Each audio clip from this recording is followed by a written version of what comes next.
Primeira carta aos Coríntios, meus irmãos, capítulo de número 6. Nós iremos ler a partir do versículo de número 12 até o versículo de número 20.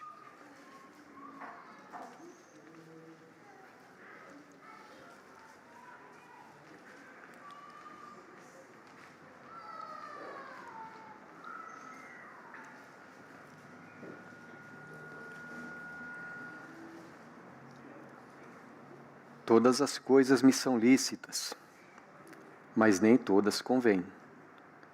Todas as coisas me são lícitas, mas eu não me deixarei dominar por nenhuma delas. Os alimentos são para o estômago e o estômago para os alimentos, mas Deus destruirá tanto estes como aquele.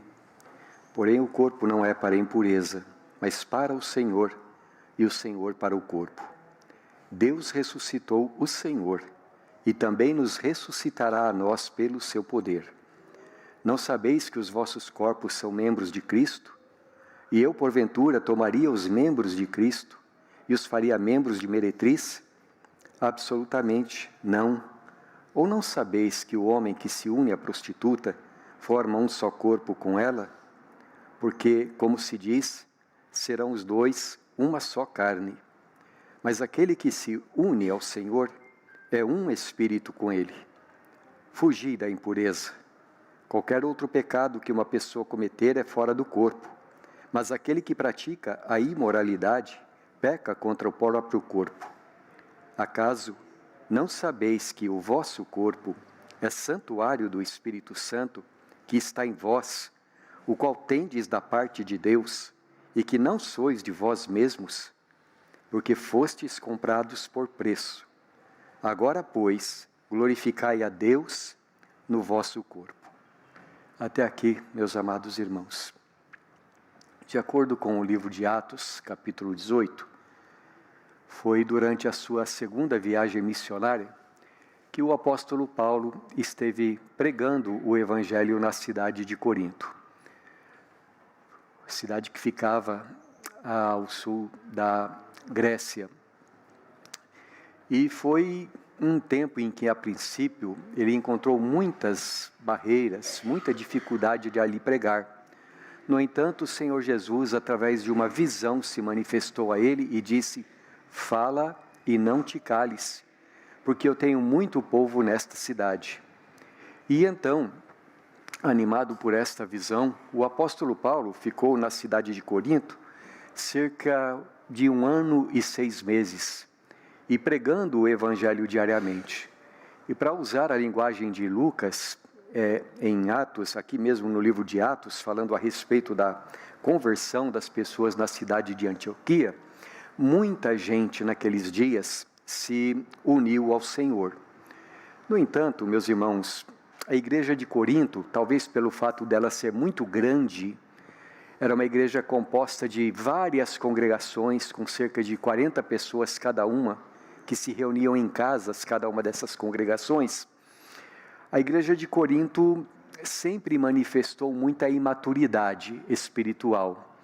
Ou, para usar a linguagem do próprio apóstolo Paulo, aqui no capítulo 3, uma igreja de pensamentos mundanos, de pensamentos carnais, a ponto de, no capítulo 15, aqui desta carta, o apóstolo Paulo escrever para eles que, infelizmente, e ele dizia isso para a vergonha dos coríntios, que entre eles havia pessoas que não conheciam realmente a Deus.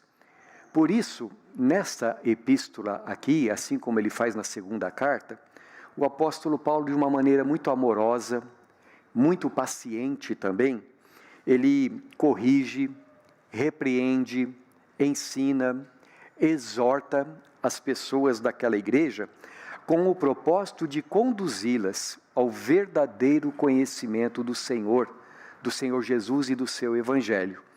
E é nesse contexto, meus irmãos, que o apóstolo Paulo, então, aqui, desde o capítulo de número 5, está tratando de um problema muito sério, o problema do relativismo moral, com o qual os coríntios abordavam certas questões.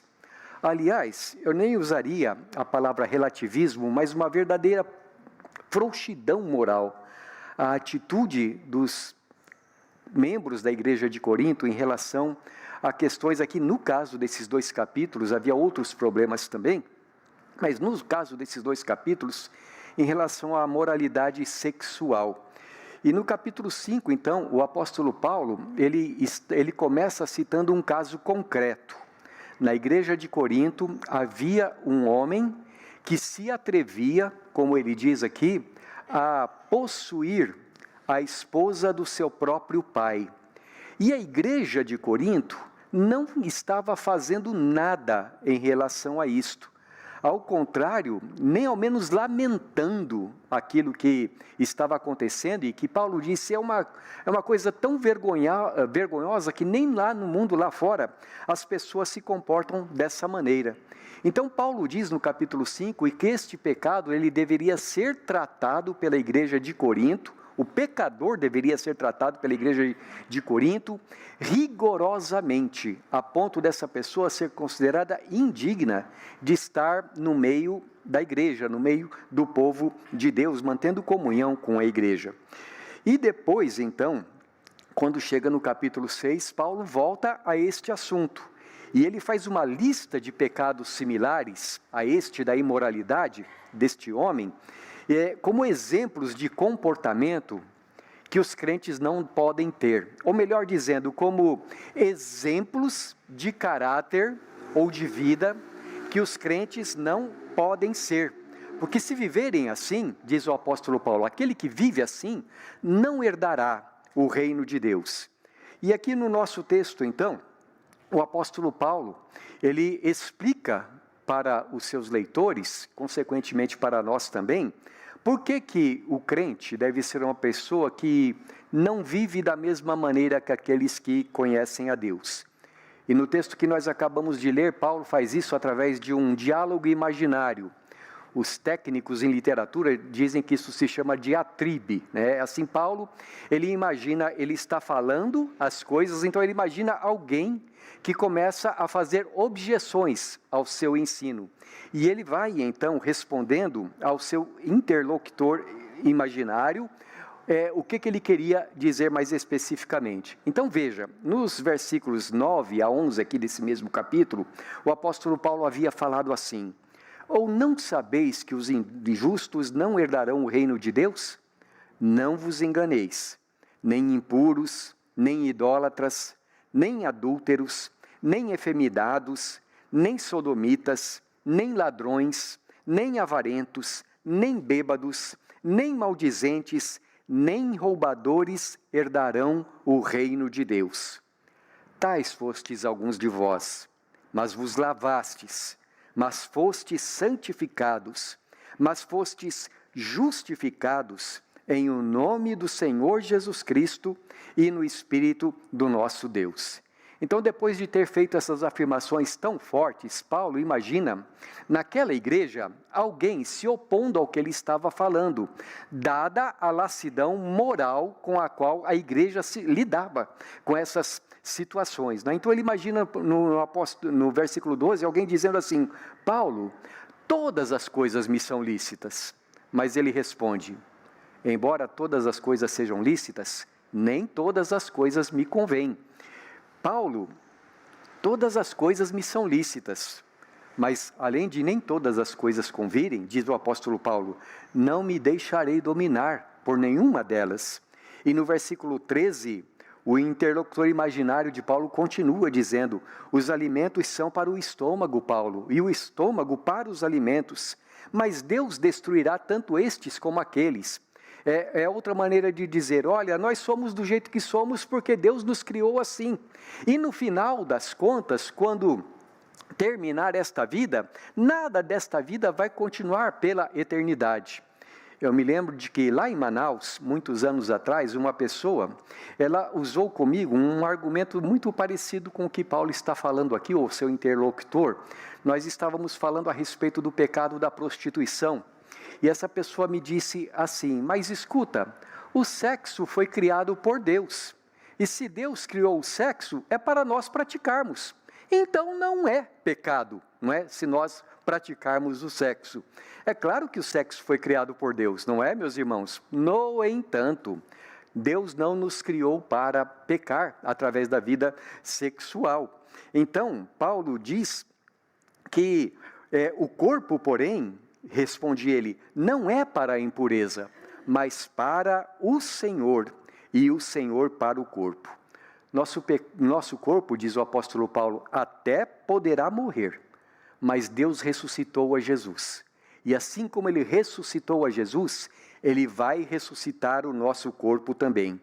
E eu tomaria o meu corpo, que é membro de Cristo, Paulo argumenta, e o faria membro de uma meretriz, eu formaria uma só carne com uma prostituta, o meu corpo não é meu, ele diz. Meu corpo foi comprado por preço, é morada do Espírito de Deus. E é dentro desse contexto, então, meus irmãos, em que Paulo está admoestando os irmãos, os membros da igreja de Corinto, que ele emprega uma das expressões mais bonitas da Bíblia para se referir àquele que é crente em Cristo Jesus. Ele diz para nós que ser crente em Cristo é estar unido ao Senhor Jesus. Veja o versículo de número 17. Mas aquele que se une ao Senhor é um espírito com Ele.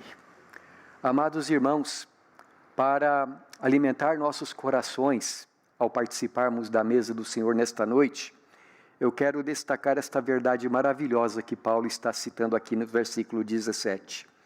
Vocês e eu, crentes em Cristo Jesus, somos unidos a Ele. Eu desejo trazer algumas implicações para a nossa mente sobre o que significa isto, estar unidos ao Senhor Jesus Cristo.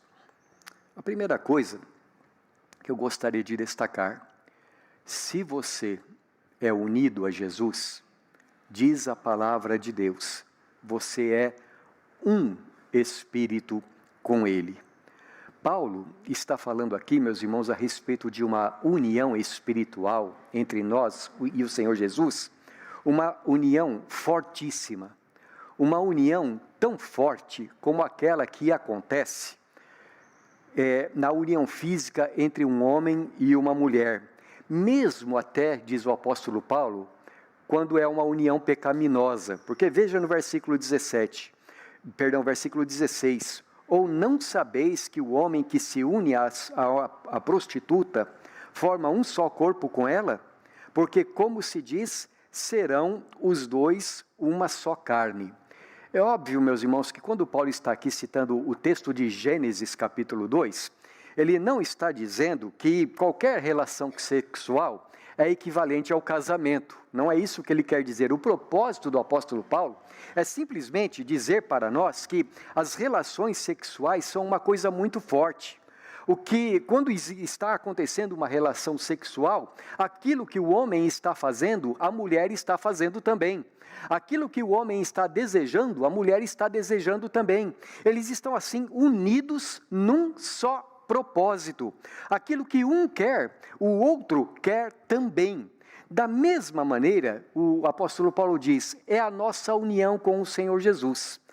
Tão real quanto a relação de um homem com uma mulher, é a nossa união com o Senhor Jesus. Mas podemos dizer, meus irmãos, que até é uma união muito mais forte, porque é uma união de espírito.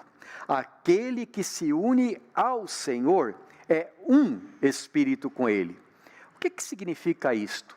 Sem querer esgotar tudo o que a Bíblia fala a respeito deste assunto, meus irmãos, eu queria, para responder, fazer uma comparação, uma analogia com outro texto em que o apóstolo Paulo fala de união espiritual.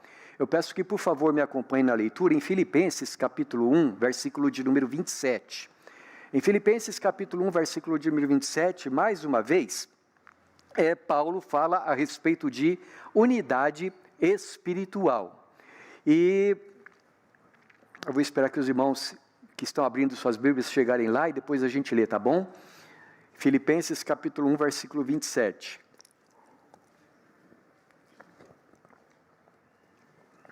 Para aqueles que não tiverem Bíblia, Podem acompanhar aqui a projeção no PowerPoint, né? É PowerPoint que chama? É? Aqui no PowerPoint, né? E os que preferirem ler suas Bíblias aí, eu acho até melhor. Filipenses 1:27 está escrito assim: vivei acima de tudo, por modo digno do Evangelho de Cristo, para que, ou indo ver-vos, ou estando ausente, ouça, no tocante a vós outros, que estáis firmes em um só Espírito, como uma só alma, lutando juntos pela fé evangélica. Note que o apóstolo Paulo começa este versículo com a palavra vivei. A palavra grega, traduzida por vivei, aqui no nosso texto, ela significa porte-se como um cidadão, como um bom cidadão. Porte-se como um cidadão digno do Evangelho de Cristo. E em seguida, ele explica o que ele quer dizer com isto. Irmãos, quer eu vá ver vocês, ou quer eu não vá e esteja eu ausente, eu ouça a respeito de vocês, que vocês estão firmes em um só Espírito, como uma só alma, lutando juntos pela fé evangélica. Então aqui nós somos ensinados o que é, sobre como é comportar-se como um cidadão neste mundo de modo digno do Senhor. É ter uns com os outros uma união espiritual, uma união de alma tão forte que nós queremos todos a mesma coisa, que nós queremos todos e temos todos o mesmo propósito. E o propósito que ele diz aqui é que nós estejamos juntos trabalhando pela fé evangélica, quer defendendo a nossa fé, quer divulgando a nossa fé. E se nós somos assim unidos de alma, unidos de um só Espírito, Deus através disto está sendo honrado. Irmãos, num outro contexto, o Senhor Jesus, ele diz algo bastante parecido a respeito da sua relação com o Pai Celestial. Quando lá em João capítulo 10, versículo 30, ele diz assim: eu e o Pai somos um. Naturalmente que Jesus ali também está falando a respeito da sua unidade de ser, da sua mesma natureza. Mas dentro daquele contexto ele está dizendo: as minhas ovelhas são as ovelhas do meu Pai, as que estão na minha mão estão na mão do meu Pai também, nós somos um. Será que é possível alguém, ou nós, como igreja do Senhor, viver de modo digno do Evangelho, conforme Paulo está dizendo aqui, em Filipenses capítulo 1, versículo 27? É claro que sim, porque no capítulo 2, aqui desta mesma carta, ele diz assim para nós: tende em vós o mesmo sentimento que há em Cristo Jesus. Como é que a igreja pode viver em união se cada pessoa da igreja estiver unida a Jesus? Se cada pessoa da igreja estiver aprendendo a pensar como Cristo Jesus, a tomar decisões como Cristo Jesus, aquele que se une a Jesus, ele diz, é um espírito com ele. Não que a nossa natureza humana fique mesclada com a natureza divina de Jesus, mas é que nós temos o mesmo propósito que ele, os mesmos desejos que ele, a mesma visão que ele, o mesmo comportamento. Nós somos unidos de alma. E então nós temos no nosso coração aquela mesma atitude do apóstolo Paulo quando, convertido na estrada de Damasco, disse assim ao Senhor Jesus: que farei, Senhor? Qual é a tua vontade? O que que o Senhor quer para a minha vida? Então, em primeiro lugar, aquele que está unido a Jesus é um espírito com ele. Mas Paulo dá um passo adiante e ele nos diz que nós não estamos unidos a Jesus apenas espiritualmente. Na verdade, ele acrescenta também que todo o nosso ser, todo o nosso corpo e alma estão unidos a Deus. Se você é unido ao Senhor, o seu corpo, ele diz aqui, pertence a Ele. Veja o versículo 19. Acaso não sabeis que o vosso corpo é santuário do Espírito Santo, que está em vós, o qual tendes da parte de Deus, e que não sois de vós mesmos? No momento, eu gostaria de enfatizar essa pequenininha palavra, do. Preposição mais artigo definido, que indica pertencimento, que indica propriedade. vosso corpo é membro ou é santuário do Espírito Santo. Quer dizer, meus irmãos, que a nossa união com Jesus não é somente uma união do nosso ser interior, não é somente uma união espiritual, de alma, mas é uma união de corpo e alma. O meu corpo não é meu, o meu corpo pertence ao Senhor Jesus. Veja o versículo 20. Porque fostes comprados por preço. Agora, pois, glorificai a Deus no vosso corpo. Eu já não sou, para usar a linguagem de Romanos capítulo 6, vendido à escravidão do pecado. Agora os membros do meu corpo pertencem ao Senhor Jesus, porque eu fui comprado com o sangue dele. Eu vivo para ele.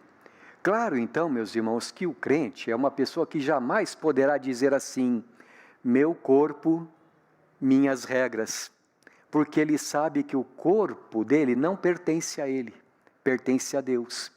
Então, o crente em Jesus diz assim, corpo do Espírito Santo, regras do Espírito Santo.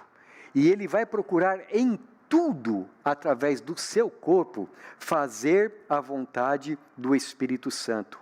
Claro que aquele que ama ao Senhor, aquele que está unido espiritualmente a Jesus, terá essa atitude no seu coração. Mas, irmãos, este corpo que pertence ao Espírito Santo, primeiramente, não é uma propriedade abandonada. Em segundo lugar, é um lugar sagrado, porque é santuário do Espírito Santo. Se você é unido ao Senhor, diz o apóstolo Paulo, você é habitação dele. É um lugar onde Deus se faz presente. Novamente o versículo 19, vosso corpo é santuário do Espírito Santo, que está em vós, o qual tendes da parte de Deus.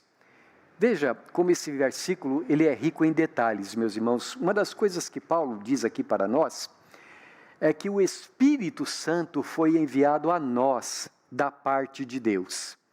Tendes da parte de Deus. O Espírito veio do céu para habitar em nós, é o que ele está dizendo. Uma segunda coisa que ele diz aqui, então, é que este corpo, uma vez que o Espírito Santo veio para nós, tornou-se santuário dele. Isto é um lugar santo, é um lugar consagrado ao Senhor, dedicado ao Senhor. E em terceiro lugar, ele diz que é um santuário que não está abandonado, que o Espírito Santo está habitando dentro dele. Isso também traz para nós algumas implicações importantíssimas e maravilhosas. A primeira delas, meus irmãos, é que se o nosso corpo pertence ao Espírito Santo, se ele é um território sagrado, nós precisamos olhar para ele, para o nosso próprio corpo, como algo que precisa ser muito bem cuidado.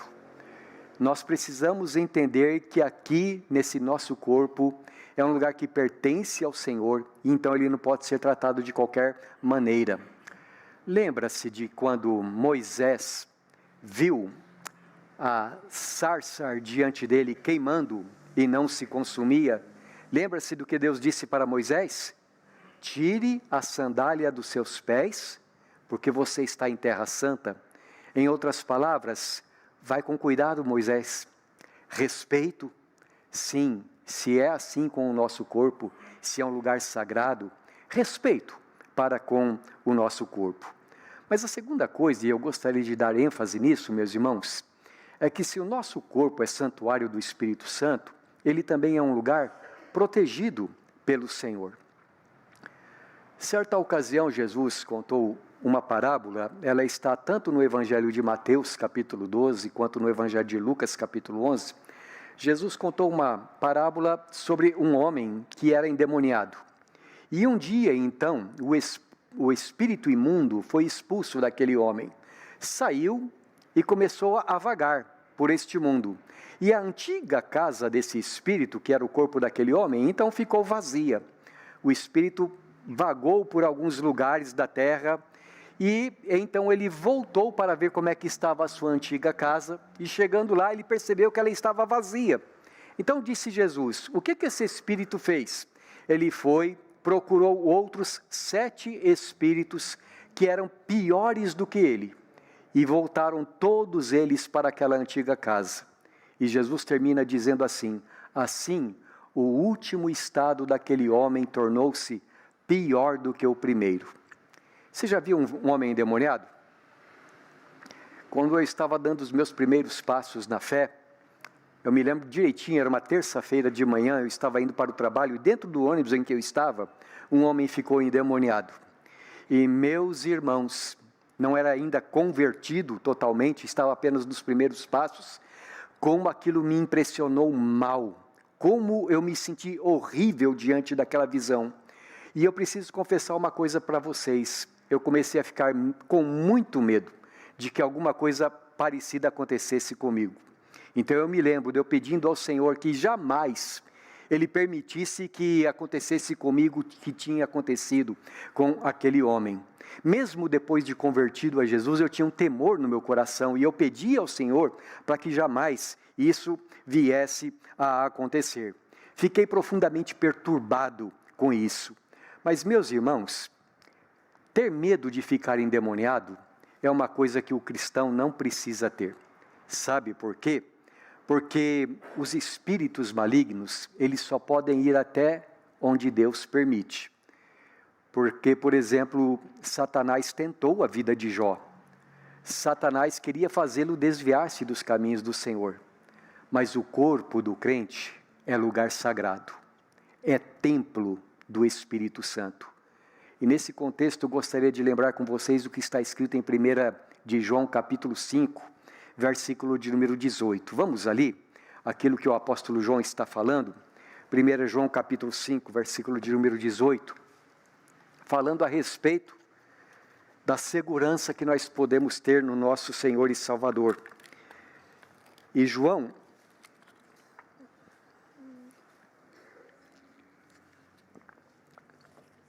escreve assim: sabemos que todo aquele que é nascido de Deus não vive em pecado, antes aquele que nasceu de Deus o guarda, e o maligno não lhe toca.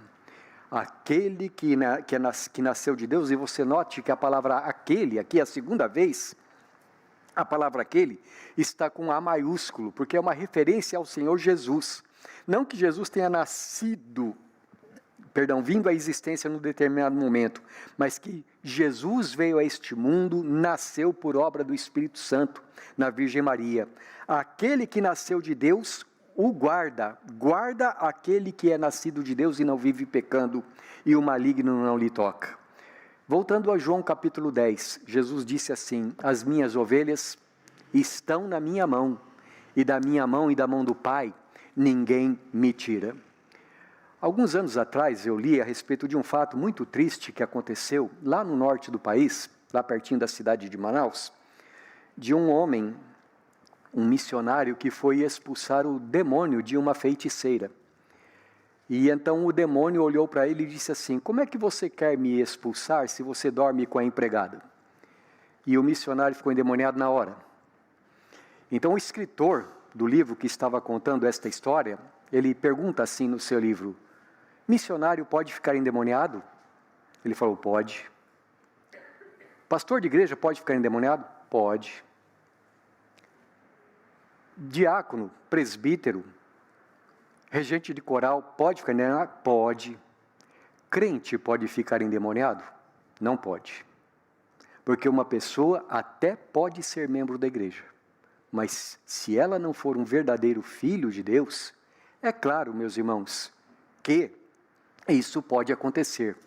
No entanto, se você é uma pessoa convertida a Jesus, se você é uma pessoa unida a Jesus, o teu corpo é templo do Espírito Santo. O maligno não lhe toca. Eu gostaria de fazer algumas conclusões, meus irmãos. Primeiro, quando nós estamos unidos a Jesus através da fé, diz João capítulo 15, é como um ramo que está ligado à videira. Os dois são inseparáveis. E Jesus diz: esteja em mim e eu estou em você. que as minhas palavras estejam dentro de você. O apóstolo Paulo, em 1 Coríntios capítulo 6, nos diz que, assim como um homem, através da relação íntima, é unido a uma mulher, assim também o nosso espírito é um espírito com o Senhor Jesus. Mas não é uma união apenas de espírito, é uma união de corpo e alma. Nós pertencemos a Ele e Ele pertence a nós. E nesse sentido, a gente pode dizer que cada crente é como uma catedral ambulante. Onde ele vai, onde ele está, ali é templo do Espírito Santo. Ali é lugar sagrado. Eu gostaria de fazer 2 aplicações gerais desta doutrina para todos os que estamos aqui. Em primeiro lugar, eu gostaria de me dirigir a alguém que no nosso meio, porventura, ainda não se uniu a Jesus através da fé. Porque a palavra de Deus diz: todo aquele que vem a mim, diz o Senhor Jesus, de maneira nenhuma o lançarei fora. Você já é um templo do Espírito Santo? Você já se uniu a Jesus? Deixe-me dizer, quando Deus criou você, Ele não criou você para ser morada do diabo. Ele não criou o seu corpo para que os demônios em você habitem. Ao contrário, Deus nos criou para a sua glória e para colocar em nós o seu Espírito. E para que você receba o Espírito de Deus, você precisa crer em Jesus. Precisa se arrepender dos seus pecados. Precisa voltar-se para o Senhor Jesus e recebê-lo como seu único e suficiente Salvador. Você precisa dizer: Jesus, entra na minha vida, porque sem ti eu nada posso fazer. E repetindo as palavras de Jesus: todo aquele que vier a mim, de maneira nenhuma o lançarei fora. Se você ainda não tem Jesus como seu Salvador, você quer receber Jesus? Você quer ter a Jesus na sua vida? Abre o seu coração para Ele, em nome de Jesus. Abre a sua vida para Ele e diga: Senhor, vem me salvar nesta hora. Se você abrir a porta do seu coração, Jesus entrará. Em segundo lugar, eu quero também fazer uma aplicação para todos nós que já estamos aqui e que somos crentes em Cristo Jesus, que já o recebemos como nosso Salvador. Primeiro, meus irmãos, que coisa maravilhosa. Onde quer que nós vamos, Jesus está conosco. O seu Santo Espírito habita dentro de nós. Ele fez de nós o seu lugar sagrado. Nosso coração é dele. Nossa mente é dele. Nossos olhos, mãos, pés, lábios, tudo pertence a Jesus. Então, onde quer que você estiver, adore a Jesus. Acorde na presença de Jesus. Vá dormir na presença de Jesus. Em qualquer lugar que você estiver, perceba que Jesus não está somente à tua volta, mas está dentro do teu coração. E a cada momento da sua vida, tenha aquela atitude: Senhor, eu quero te honrar, eu quero te adorar, eu quero me deleitar em ti, eu quero experimentar a tua vontade, fazer a tua vontade. Senhor, que os meus lábios sejam os teus lábios, usa os meus lábios para falar através de mim. Usa minhas mãos, Senhor Jesus, para que por meu intermédio a tua vontade seja realizada. Senhor Jesus, usa os meus pés para que eu vá onde o Senhor quer que eu vá. E naturalmente, isso vai orientar muito a tua vida no seu dia a dia. Em segundo lugar, se você já tem a Jesus como seu Salvador, saiba que você está seguro, que o maligno não pode tocar em você.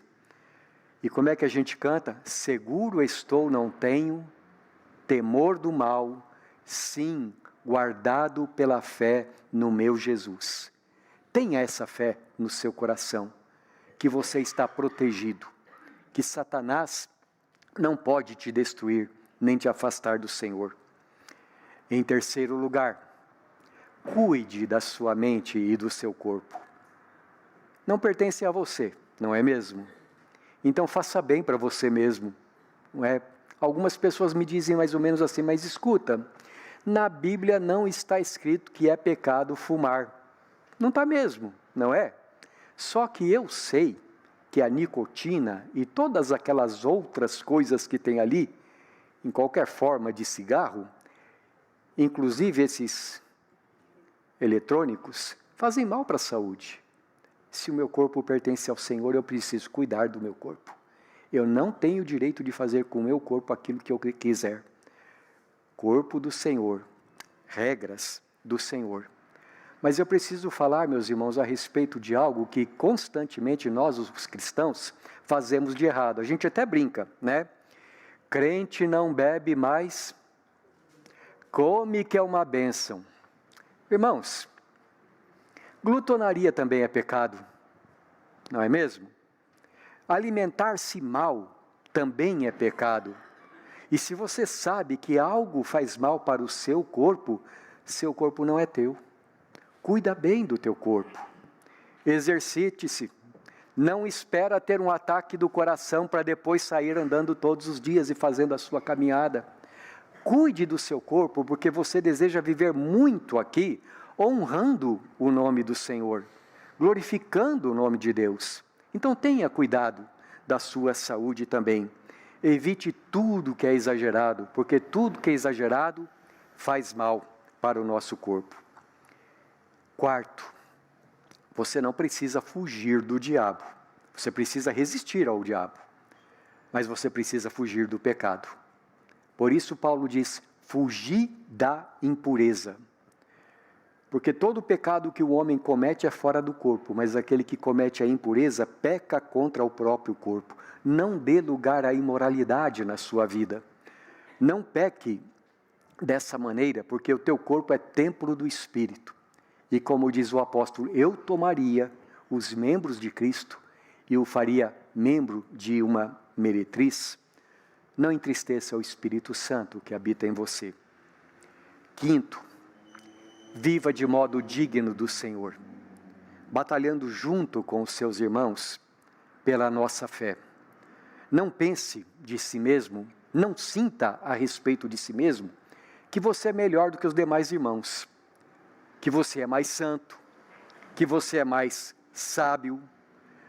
Sejamos reformados ou arminianos, meus irmãos, uma coisa nós cremos, o sangue de Jesus nos purifica de todo o pecado. E se eu sou reformado, é pela graça de Deus. Então, do que eu tenho que me orgulhar nesse sentido? Por que eu teria que achar que eu sou melhor do que os outros?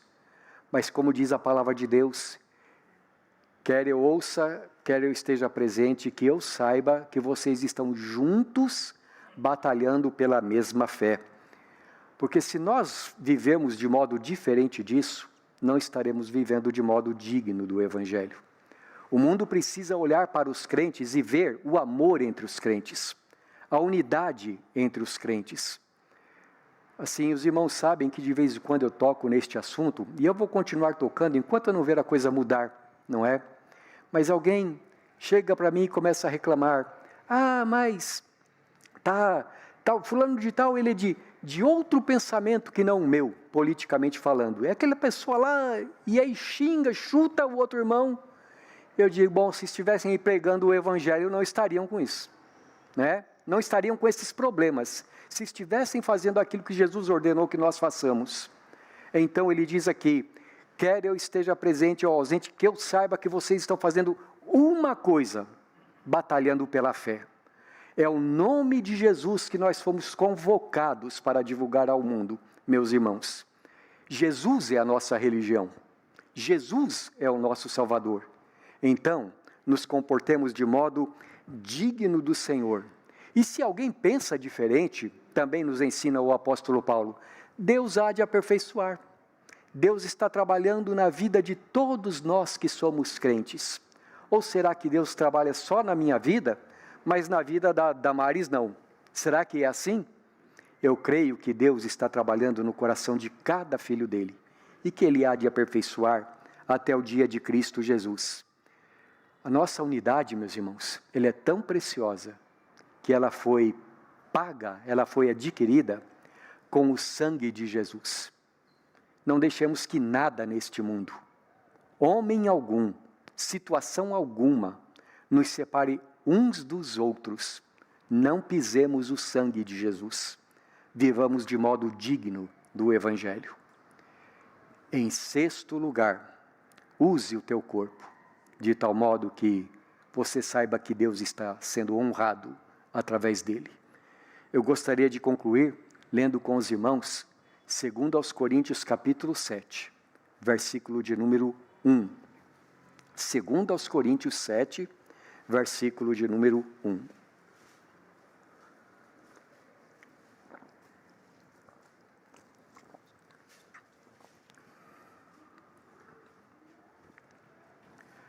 Tendo, pois, ó amados, tais promessas, purifiquemo-nos de toda a impureza, tanto da carne como do espírito, aperfeiçoando a nossa santidade no temor de Deus.